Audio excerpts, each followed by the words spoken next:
seperti Amerika Serikat. Tapi kalau sudah neoliberalisme itu sangat berbahaya. Nggak bisa lagi, karena seluruh aparatnya ikut, dan aparat ini semua didukung oleh regulasi, kan? Jadi tidak ada yang tidak bertentangan dengan aturan, karena aturan dirancang untuk itu. Itu yang salah satu contoh ya, inkonsistensinya tadi. Misalnya gitu. Kan ini kan yang merdeka ini kan bangsa Indonesia, ya kan? Lah kenapa dihapus kata pribumi? Indonesia asli. Kenapa? Pertanyaan saya. Yang dimaksud Indonesia asli, bangsa Indonesia asli itu kan presiden ialah orang Indonesia asli. Itu kan ada di pasal 26. Warga negara ialah orang-orang Indonesia asli dan bangsa lain disahkan ada undang-undang. Ya kan? Nah, ini masalah politik. Jadi saya katakan jangan dilihat asli itu dalam konteks genealogi genetik. Jangan dilihat dari darah. Jangan pakai teori macam-macam bahwa Indonesia tidak ada yang asli. Wah, repot kita, Pak. Bapak mempersoalkan saya, kan? Padahal saya orang Bugis asli. Ibu saya, bapak saya dari Bugis tua lagi. Lo masa mengatakan tidak ada yang asli? Itu kalau konsep genetik. Ya kan? Ya kalau konsep...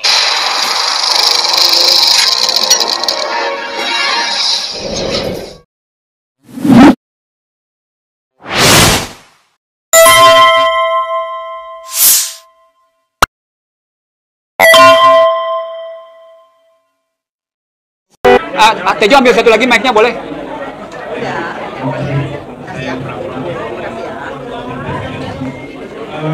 Bisa berikan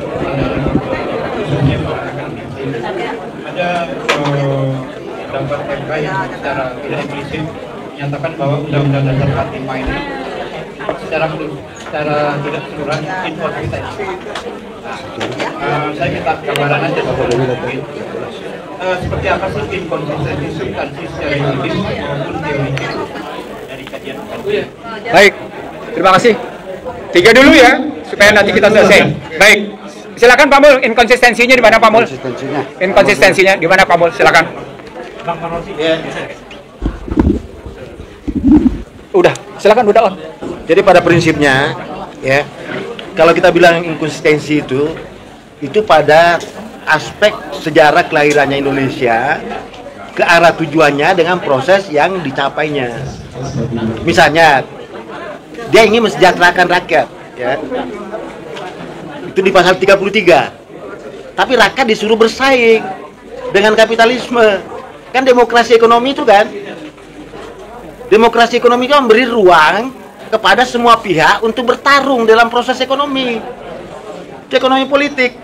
Lah kalau BUMN, sistem ekonomi komando kan BUMN wujudnya, sistem kapitalisme kan, konglomerat. Terus sistem kerakyatan, ekonomi kerakyatan. Aktornya adalah koperasi. Ya kalau koperasi BUMN dengan konglomerasi, korporasi disuruh bersaing tiga-tiganya, kira-kira siapa yang menang? Tidak mungkin. Kenapa? Karena ada namanya neoliberalisme. Liberalisme itu adalah di mana kapitalisme menguasai negara. Kalau liberalisme lama tidak ada masalah. Liberalisme lama itu negara masih mampu melawan kapitalisme seperti Amerika Serikat. Tapi kalau sudah neoliberalisme itu sangat berbahaya. Tidak bisa lagi, karena seluruh aparatnya ikut, dan aparat ini semua didukung oleh regulasi, kan? Jadi tidak ada yang tidak bertentangan dengan aturan, karena aturan dirancang untuk itu.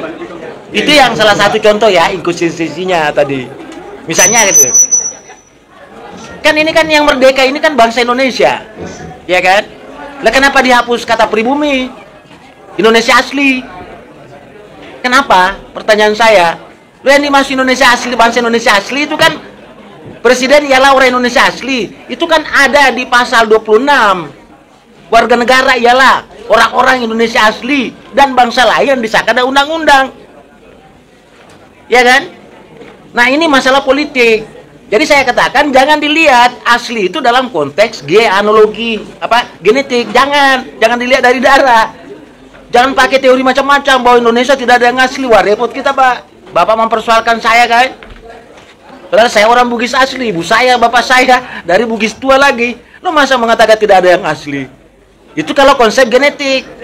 Ya kan? Ya kalau konsep genetik, nggak tahu kita yang mana sih yang asli. Kan ada 2 teori. Manusia berasal dari manusia dan manusia berasal dari monyet kan? Kira-kira gitu ya. Jadi kita tidak tahu, ya kan?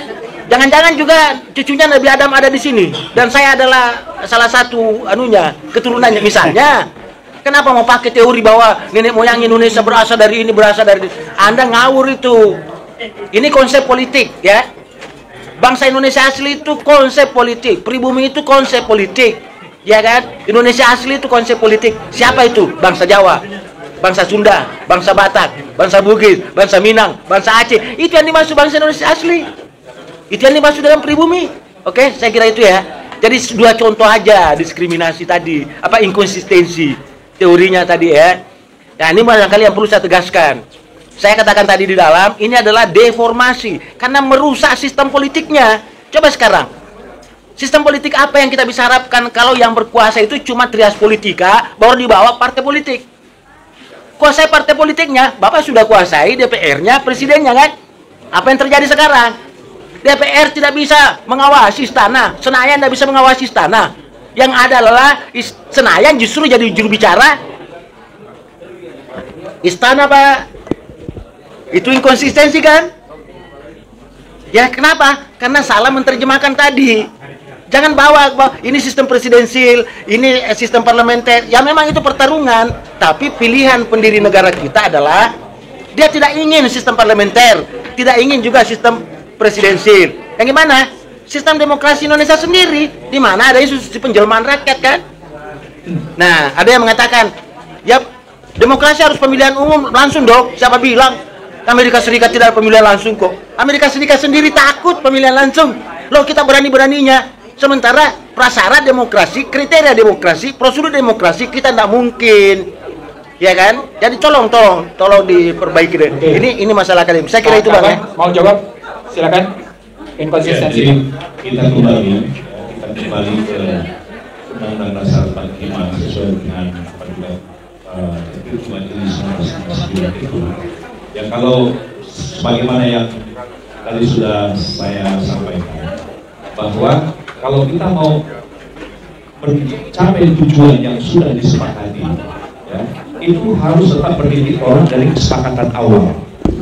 Kesepakatan awal itu adalah perumusan dari bahasa atau kalimat-kalimat yang ada di dalam seluruh pasal-pasal yang ada di dalam Undang Dasar 45 itu tadi. Jadi ketika dia dimasukkan bahasa-bahasa bahasa-bahasa katakanlah seperti demokrasi ekonomi, itu ibarat memasukkan benda asing ke dalam sebuah tubuh. Nah, itu pasti menimbulkan reaksi yang tidak sehat. Nah, jadi kita ingin kembalinya itu adalah sesuai dengan ruh ketika kita mau mewujudkan cita-cita kemerdekaan itu, yang ada dalam kesepakatan dari semua komponen bangsa yang ada pada saat itu. Jadi kita tinggal melanjutkan apa yang sudah dirintis oleh mereka, dan kita jangan sampai membuat bahasa undang-undang itu jadi kabur dan multitafsir, ya. Jadi kesederhanaan redaksi bahasa di dalam Undang-Undang Dasar 45 itu memiliki makna filosofi yang sangat luar biasa. Jadi kita kembali kepada aslinya. Terima kasih. Baik,